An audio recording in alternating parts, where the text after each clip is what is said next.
Oi pessoal, tudo bem? Estamos em mais uma aula de forma remota, né? E vamos continuar o assunto de equilíbrio químico, tá?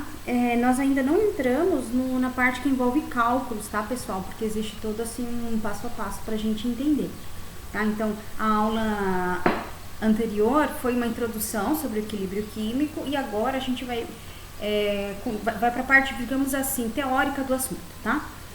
E na próxima aula provavelmente vai ser uma aula onde envolva mais cálculos sobre constante de equilíbrio, onde é uma parte um pouco mais chata, tá pessoal? Mas enfim, vamos lá, vamos tentar auxiliar para que fique tudo muito claro para vocês, tá bom? Beleza, então vamos lá. Qual que é a ideia? Como eu havia comentado na aula passada, quando a gente trabalha com equilíbrio químico, a gente tem que pensar que estamos trabalhando com reações que tendem a atingir um equilíbrio, certo? Então a história é o seguinte, se eu fosse contar uma história pra vocês, a ideia é o seguinte: no começo eu tô tranquila, tô de boa. No meio da tarde acontece alguma coisa, eu tenho que correr, tenho que solucionar, saiu das minhas condições normais, certo? Mas depois que eu terminei, eu estou numa boa, estou equilibrada novamente. Então a reação ou um processo, ele segue a mesma lógica. Ele começa tecnicamente sem perturbações, vamos dizer assim. Durante o processo, durante a reação, acontece algo que pode perturbar o sistema. Essa perturbação vai ocasionar um desequilíbrio na reação e aí cabe a você, né, a gente, o que eu faço para que a reação se retorne ao equilíbrio, tá? Então essa é a lógica, tô no equilíbrio, de repente eu saí e depois eu retorno, tá bom? Então esta aula nós vamos tratar de alguns fatores, tá, que podem desequilibrar uma reação ou um sistema, tudo bem? Ou um processo e tudo mais, tá, ok? E quando eu começo o material na nossa aula, eu parto do princípio, tá, aplicado por Le Chatelier, tá? Esse é o químico que, com base nesta teoria dele, é que a gente vai manter a lógica, tá? De todos os fatores que a gente vai estudar aqui, tá bem? Lembra que sempre você vai favorecer no sentido que tende a reequilibrar, a retornar ao equilíbrio a sua reação. Pensa nisso. Toda vez que você vai ter que favorecer a um lado ou ao outro, toda ação que você faça para remediar é porque, entenda assim, essa reação está fora do equilíbrio, então ao fazer ao mexer na concentração, pressão ou temperatura, quando eu faço isso, eu estrago o sistema para o equilíbrio, tá bom? Então você tem que pensar nisso. Então vamos lá. Qual é a base do princípio de Le Chatelier? Tá? Eu vou ler da forma que está aqui e depois eu vou explicar de uma forma mais clara, mais simples para vocês, tá? Ó, quando se provoca uma perturbação, ou seja, um desequilíbrio, em um sistema em equilíbrio, este se desloca no sentido que tende a anular essa perturbação, procurando se ajustar a um novo equilíbrio. Então veja, ó, se eu tivesse eu tinha um hábito onde eu dava aula, assim, pessoal, anota isso, grifa isso. Se eu, né? Então, ó, você tá lendo isso, grifa isso. Um novo equilíbrio, tá? Primeiro ponto, mais uma vez. Pensa que você vai promover um novo equilíbrio. Como que esse novo equilíbrio acontece? Bom, se alguma região precisa de algo a mais, está com déficit de algo, eu vou ter olhos para aquela região e dar subsídios para que ela retorne às condições iniciais, né? Ou, uma forma mais simples ainda, quem tem mais sempre vai dar para quem tem menos. Por quê? Porque o mais está no equilíbrio, o menos está desequilibrado. Já que eu tenho mais, eu mando para você que tem menos, de forma que a gente volte a equilibrar, tá? Então, se eu fosse falar assim, em termos mais simples do princípio de Le Chatelier, ele diz assim, ó, aconteceu uma perturbação e o sentido sempre vai deslocar, a reação sempre vai se deslocar no sentido de forma que isso volte a ter um novo equilíbrio, tá? Então você sempre tem que pensar assim, quem tem mais? Opa, quem tem mais sempre vai dar para quem tem menos. Então, é mais produto ou é mais reagente que eu tenho? Então, depende muito dos exercícios, tá bom? Pra gente ver qual o sentido da reação. Se vai pro sentido direto, pro sentido inverso, com o objetivo de promover o equilíbrio químico, tá bom? Então, então a gente começa a aula falando do princípio de Le Chatelier. Nessa da gente manda para a direita, manda para a esquerda, sentido direto, sentido inverso, lembrando que nós temos um sistema reversível, essa ação é sempre com o objetivo de obter um novo equilíbrio. Tranquilo? Tá.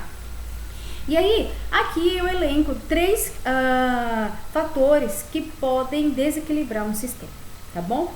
Na próxima aula eu vou trazer alguns cálculos onde a gente vê isso na matemática, a diferença, né, desta perturbação. Na aula de hoje, essa aula é muito teórica, tá, gente? Mas eu acho interessante, assim, fazer um vídeo para deixar esclarecido, para ver que, assim, não é tão difícil. É sim, só tem que ter umas sacadas, assim, que eu quero dar pra vocês, tá bom? Beleza. Primeiro fator, tá? Eu vou tentar sintetizar bem tudo isso que tá ali, de uma forma bem simples, tá? Concentração. O que é concentração? É o número de mols dividido pelo volume. É uma unidade de medida, certo? Então, eu tenho uma reação química, tem reagentes que se unem, que reagem entre si e produz, e tem como objetivo a produção de produtos, certo?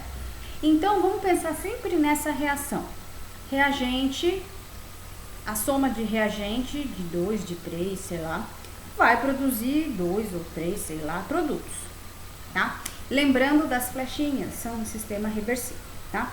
Então, a gente sempre tem que observar o seguinte, quando a gente fala em concentração, pode ter um aumento da concentração, tanto do reagente quanto do produto, ou pode ter uma diminuição tanto do reagente quanto do produto, tá bom?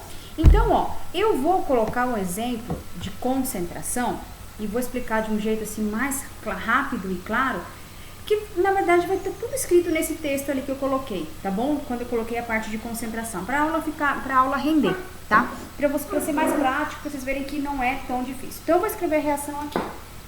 H2 mais CO2 vai produzir água mais CO, certo? Beleza. Vou dar uma olhada para ver se está tudo ok, se está balanceado. 2 hidrogênios, show. Um carbono, ok? 2O, 2O. Então, a minha reação está balanceada. Sempre que eu for trabalhar, gente, com reação química, ela tem que estar sempre balanceada, tá? Então, se eu quiser, né, eu posso colocar, se a proporção é 1 para 1 para 1 para 1. Tudo bem? Beleza? Tá. Lembrando aqui que todos são gasosos, então bacana. É a cara do equilíbrio químico, tá? Lembra disso, tá? Substâncias gasosas que a gente vai avaliar, principalmente no cálculo da constante, né? Beleza. Então, pensa assim. Deixa eu agora melhorar a nossa reação. Opa! Sistema reversível, certo? Então, vai e vem. Quando eu falo em concentração, pensa assim, eu vou colocar mais produtos ou eu vou colocar mais reagentes? Ou eu vou tirar produtos ou eu vou tirar reagentes? Tá. Princípio de Le Chatelier, tá lindo, maravilhoso ali. Princípio da Michelle. Quem tem mais dá para quem tem menos. Por quê? Quem tem mais vai deslocar a reação no sentido de quem tem menos, porque esse que tem menos vai receber uma concentração de forma que os dois fiquem iguais, entendeu? É meio que... a ideia é que todos fiquem nas mesmas concentrações. Vamos pensar assim, em igualdade, tá? Ok, então vamos lá. Hipoteticamente, tá? Deixar isso bem claro, tá? Porque ali no texto não tem valores, não tem nada. Então, é um exemplo hipotético, ok? Digamos que aqui, gente, a concentração desses caras aqui, sei lá, seja 5 mol por litro. E desses caras aqui, vou ficar em pé, tá, gente? Vai ficar mais fácil. 5 mol por litro. Bom, a gente vai partir do princípio que tá tudo igual, tá? Deixa eu saber se tá aqui, chegou mais um pouquinho. Tá, beleza. Ok, gente.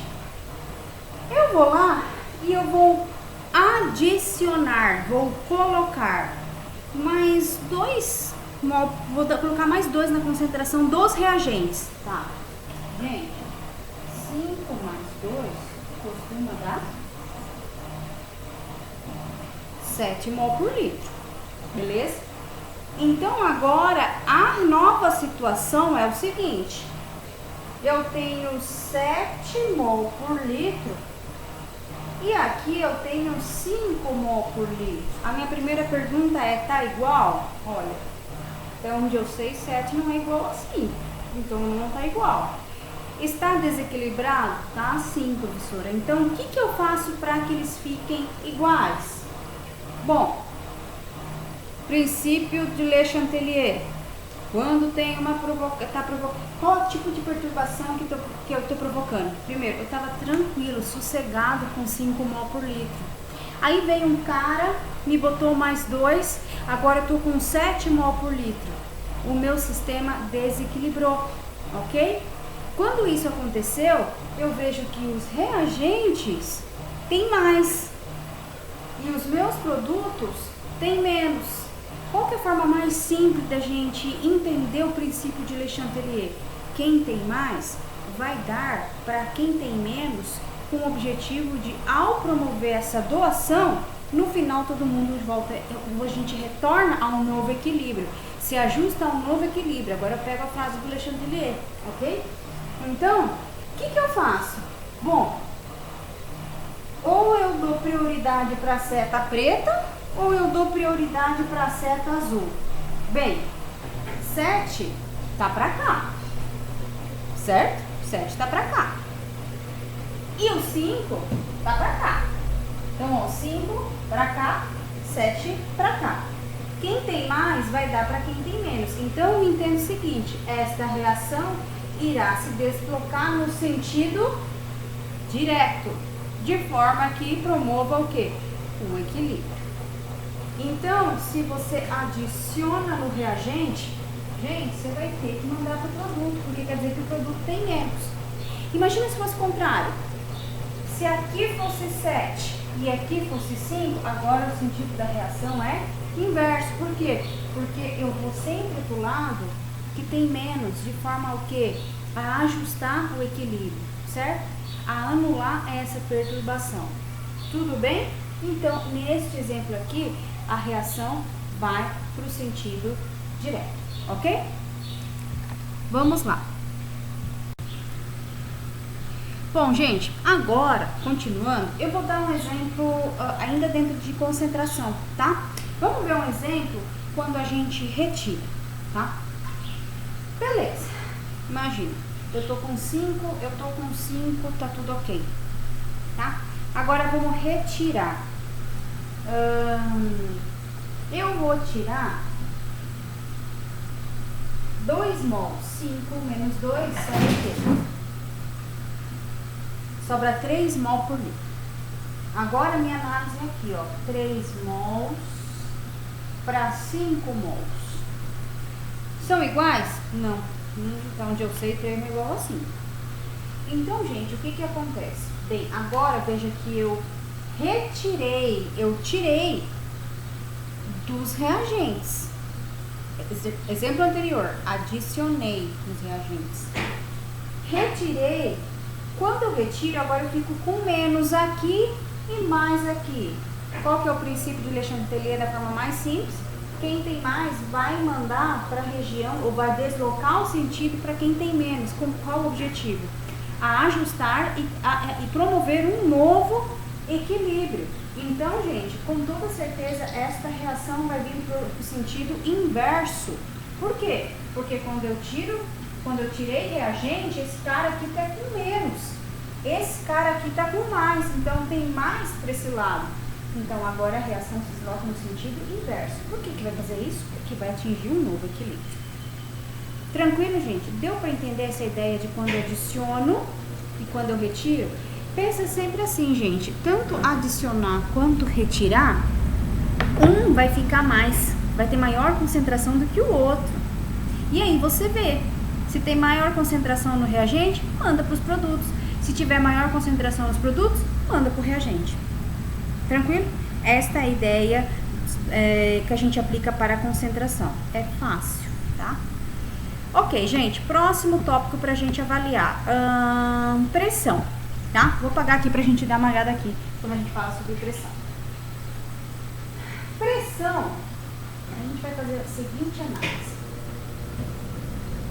Quando a gente trabalha com pressão, a gente tem que considerar a influência do volume. Tudo bem? Então, a primeira análise eu vou fazer o seguinte. Pressão, vou fazer assim. Pressão, vamos entender a relação de pressão versus volume. Tudo bem? Então vamos lá. Você concorda comigo que quando aumenta-se a pressão, o espaço ou o volume é reduzido? Certo? Então, deixa eu só melhorar essa setinha aqui. Então, se eu diminuo a pressão, eu estou expandindo ou aumentando o meu espaço ou volume. Tranquilo? Então, primeira análise que eu concluo e que eu vejo. Pressão e volume são grandezas inversamente proporcionais. Tudo bem? Quando um aumenta, o outro diminui, então essa é a relação. Ok, gente. Então, a ideia é o seguinte. Bem simples. Quanto maior o espaço, menor a pressão. Quanto menor o espaço, maior a pressão. Tudo bem? Tá. Agora, na pressão, ele fala o seguinte, ó. Ele colocou uma reação, agora eu vou explicar o que eu quis dizer, mostrar para você dentro desta reação e aonde eu quero chegar. Eu tenho lá a reação de 2SO2 mais O2 produzindo 2SO2, tá?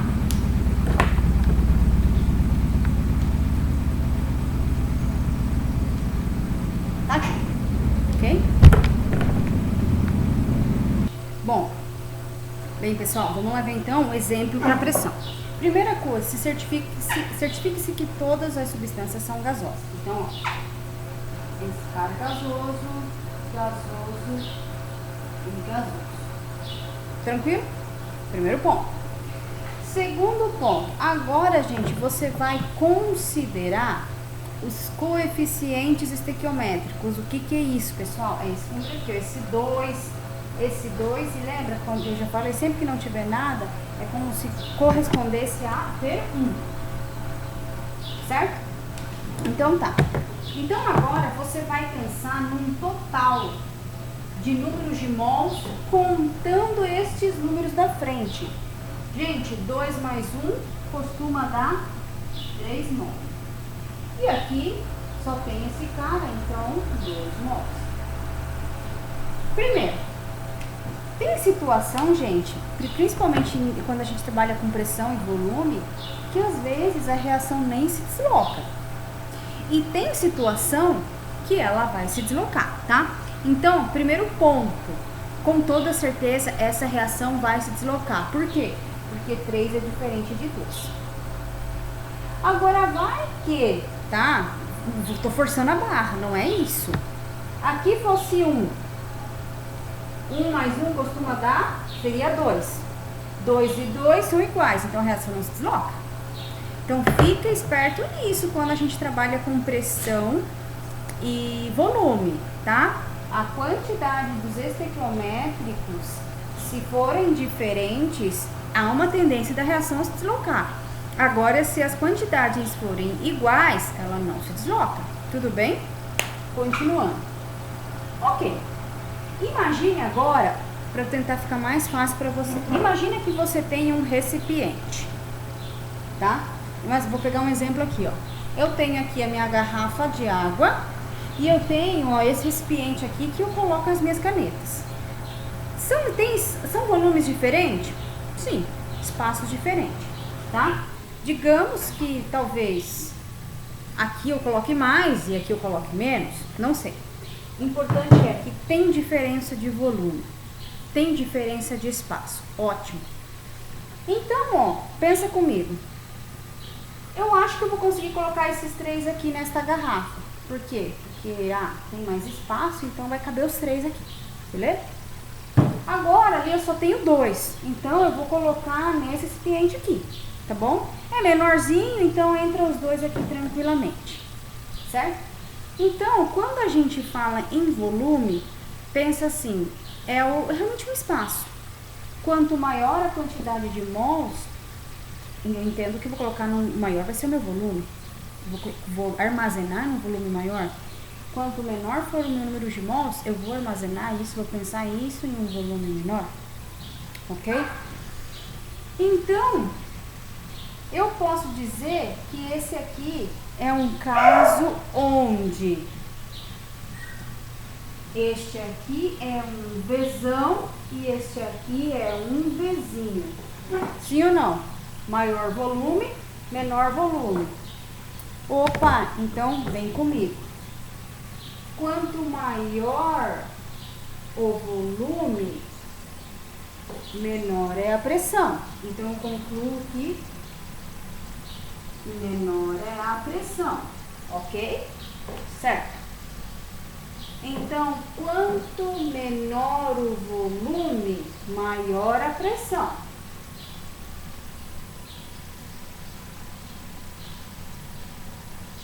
Dá para enxergar a diferença? Então, onde eu quero chegar? Se eu pego e falo para você assim,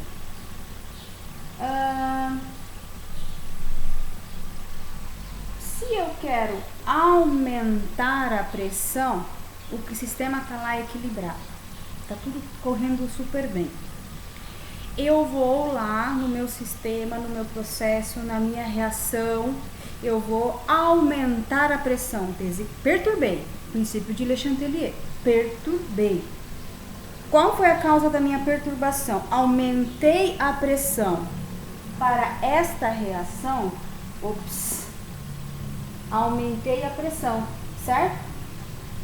Quando eu aumento a pressão, eu tenho, ao aumentar a pressão, eu vou deslocar a minha reação no sentido que tem o menor espaço. Por quê? Porque aumentar pressão sempre vai trabalhar com o menor volume.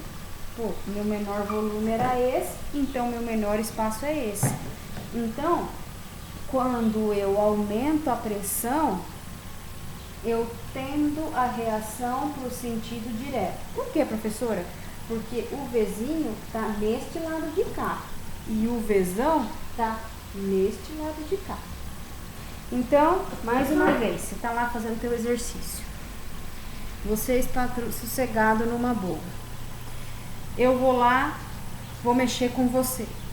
Você é a reação. Eu vou aumentar a pressão. Aí você vai falar, opa, aumentar a pressão, eu tenho que levar essa reação, aliás, eu quero que vocês pensem assim, eu vou, ao aumentar a pressão, essa reação irá se deslocar no sentido de menor volume. Onde é o Vzinho? Aqui, no lado direito ou no lado esquerdo? Para mim aqui, lado direito. Então, ao aumentar a pressão, a reação se desloca no sentido direto, com qual objetivo? retornar a um novo equilíbrio. Aí eu volto sempre na frase do Le Chatelier, beleza? Agora vamos fazer o contrário. Você tá lá de boa, tranquilo. Eu vou lá e vou diminuir a sua pressão. Diminuir a pressão é esse pezinho aqui, certo? Opa, pezinho vai favorecer o lado que tem o Vzão. Agora eles são inversamente proporcionais, maior volume, certo? Então, opa, o Vzão tá no lado direito ou no lado esquerdo? Tá no lado na reação direta ou reação inversa? Pra mim aqui, ó, tá na reação inversa. Então, ao diminuir a pressão, a reação se desloca no sentido inverso. Tranquilo? Então, pessoal, quando a gente fala sobre pressão, que é o segundo ponto que eu coloquei, eu quero que primeira coisa vocês pensem a relação que existe de pressão com o volume.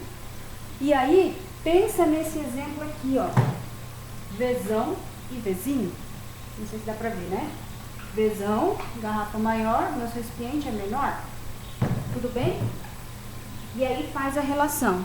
Para quem tem Vzão, vai ter pezinho. Para quem tem Vzinho, vai ter pesão. E aí vai e veja, o que o exercício está propondo? Aumento ou diminuição da pressão? E fica esperto também que o exercício pode propor o que, gente? Aumento ou diminuição do volume ou espaço. Tranquilo? Como que eu verifico? Pelos coeficientes estequiométricos. Então, agora tem que ficar bem claro a questão de balanceamento da reação. Agora, isso é fundamental para você estimar e dizer o sentido que a reação vai se deslocar para atingir o novo equilíbrio. Lembrando que sempre se baseando no princípio de Le Chatelier. Tranquilo? Ok, vamos para o terceiro ponto. Outro fator, então, quais são os fatores? Concentração, pressão e volume, vamos dizer assim, e agora o último é a temperatura, tá? A temperatura aqui ele é bem tranquilo, tá? Ele é bem mais tranquilo. Vou apagar aqui para mostrar um exemplo para vocês. Todos vão se basear, gente, na apresentação de uma reação química, tá bom? Sempre vai ter a reação química como suporte para você entender o que está acontecendo, tá? Então, seguinte, vamos lá. Aqui eu tenho uma reação de N2 mais N2 com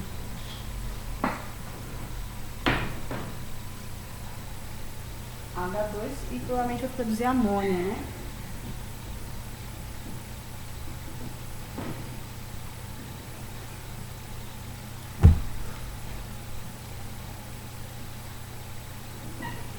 E aí ele traz esse balanceamento aqui. Ele bota 3 aqui e bota 2 aqui. Tranquilo, pessoal? Vamos lá. Quando ele coloca esse 3 e 2, é para balancear. Deixa eu arrumar aqui que eu tenho. É para balancear a reação, tá? Beleza. Gente, eu tô falando sobre temperatura. Esquece coeficientes estequiométricos agora, esquece balanceamento. Esse lance de balanceamento, gente, é só para você entender a influência da pressão ou volume, tá? Aqui é bem mais simples, tá? Geralmente, o exercício, ele vai dizer se está havendo uma liberação de calor ou uma absorção de calor, tá? Então, no material, eu coloquei assim, o que é endotérmica? Aquilo que absorve calor. Então, ó, um ΔH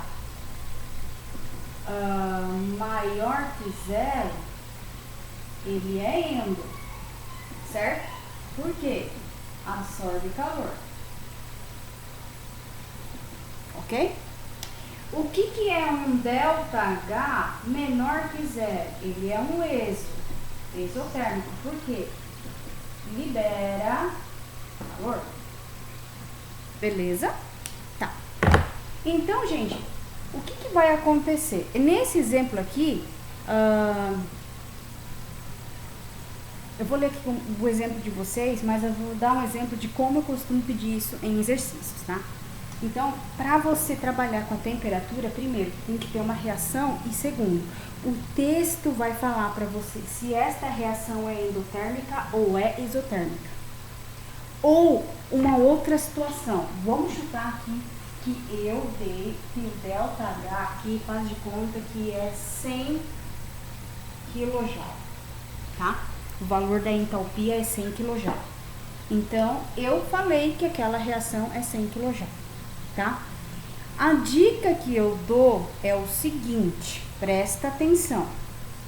Toda vez que o ΔH for dado na reação, esta característica sempre vai corresponder à reação. Deixa eu até mudar de cor a caneta. Esta característica sempre vai responder ao comportamento da direta. Como assim, professora? 100.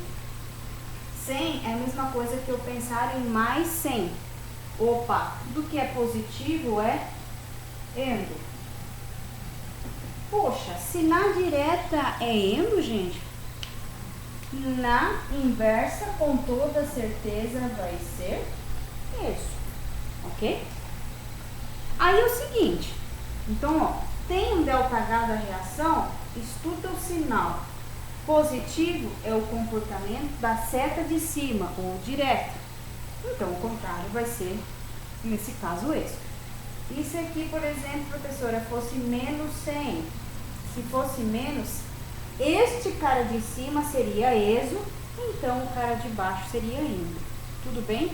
Nesse exemplo que eu dei, endo em cima, exo embaixo. Aí, mesmo exemplo, né, que eu fiz. Você tá lá de boa, tranquilo, a tua reação é uma reação de produção de amônia, ok? A sua variação de entalpia é 100 kJ, tá? E aí, você fala assim, bom, você tá tranquilo, de repente você sente que a temperatura do teu sistema aumentou, teve uma perturbação. Se aumentou, ou seja, teve uma perturbação, vai ter um deslocamento, ou para direta ou para inversa. Vamos ver para onde vai essa reação. Pensa comigo, ó, endotérmico absorve calor. Ó, daqui a pouco eu acho que eu vou para academia. Ou daqui a pouco eu acho que eu vou fazer algum exercício físico. Daqui a pouco eu vou limpar a casa, sei lá. Mas cada atividade física que é uma atividade física, isso vai fazer com que eu absorva calor. O meu sistema vai estar em alta temperatura, sim ou não? Então, ó, característica de processos endotérmicos. Se absorve calor, gente, é porque está havendo um aumento da temperatura. Consequentemente, quando eu libero calor, se eu libero calor para o ambiente, eu fico com menos, o ambiente fica com mais. Então, consequentemente, pela lógica, gente, aqui terá uma diminuição da temperatura. Então, isso é muito importante. Característica de endotérmicos, aumenta a temperatura. Característica de exotérmica, diminui a temperatura. Voltando na pergunta inicial. Você está numa boa, numa nice, sossegado, a tua reação é produção de amônia, eu vou lá e aumento a temperatura. Quando eu aumento, eu desequilibrei a tua reação, está fora do equilíbrio. O que você faz para atingir um novo equilíbrio? Bom, vou lá. Putz, a professora foi e aumentou a minha temperatura. Peraí, ela falou que aumentar a temperatura é favorecer a reação endo. Aí eu volto lá, opa, endo em cima. Ô, professora, a reação vai para o sentido direto. Isso aí, tá? Então, ao aumentar a temperatura, a reação tende a se deslocar no sentido direto, ou no sentido de produção da amônia. Aí você, quando fez isso, você ficou de novo numa boa. Você está equilibrado, está na paz. Aí eu vou lá e eu diminuo bruscamente a sua temperatura. Aí você fala, meu, pra onde eu vou? Vou lembrar que a professora falou, diminuir temperatura é característica de exo, certo? Então, opa, nesta situação, a reação se desloca no sentido inverso, no sentido de N2 e H2. Tranquilo? Então, é isso que eu quero que vocês pensem quando eu falo sobre temperatura. Fica esperto se lá no enunciado o cara tá falando se é sistema endo ou exo. No texto. Falou? Já é da seta de cima. Vamos colocar assim, seta de cima, tá bom? Aí, neste caso, foi mais 100, seta de cima, mais 100 e ΔH menor que 0, N. Seta de baixo, isso. Digamos que eu fizesse o contrário. Opa, é menos 100. Agora, meu povo, aqui é iso e aqui é endo. Ao contrário. E aí, mais uma vez, aumentei a sua temperatura, ele vai pro lado endo. Agora, quando troquei aqui, é óbvio, vai trocar o sentido da reação. Ao aumentar a temperatura, vai pro lado endotérmico. Nessa situação, agora vai pro sentido inverso, tá? Então aí, dei 2 exemplos onde eu verifico o ΔH do sistema. Ou eu verifico se está escrito no texto, se libera ou absorve calor, tá? Então, para fechar a nossa aula, eu vou ler isso aqui, ó. No equilíbrio, uma das reações é endotérmica, absorve calor, e a outra, exotérmica, libera calor. Assim, quando a temperatura do sistema é aumentado, aqui, favorece o sentido da reação que absorve calor, ou seja, as endo, certo? Enquanto a diminuição da temperatura favorece o sentido da reação que libera calor, ou seja, as exotérmicas. Tranquilo? Gente, é simples assim, é só isso que você tem que avaliar. Eu acho que dos 3 fatores que eu falei, o que talvez pegue mais é a pressão, porque você tem que relacionar com o volume, tá? E por que eu vim com o volume? Porque como eles são inversamente proporcionais, fica, acho que, um pouco mais fácil de você entender, para você aplicar a inversibilidade dentro do sistema, entendeu? Então eu acho que fica mais, assim, fácil de compreender. Mas, mais uma vez, se você tá com dúvida, entre em contato com a professora e eu vou te ajudar aí em algum ponto, para te ajudar a resolver os exercícios, esclarecer algum ponto que ficou em dúvida, se aqui no vídeo não ficou bem esclarecido, tá bom, gente? Bem, então, sobre fatores que afetam, que alteram, que perturbam o sistema, esta é a ideia, é trabalhar com esses 3 tópicos, e aí eu trago aí uns exercícios para vocês se divertirem, e qualquer dúvida, estou à disposição para ajudar, tá bom? Um grande beijo e até a próxima aula.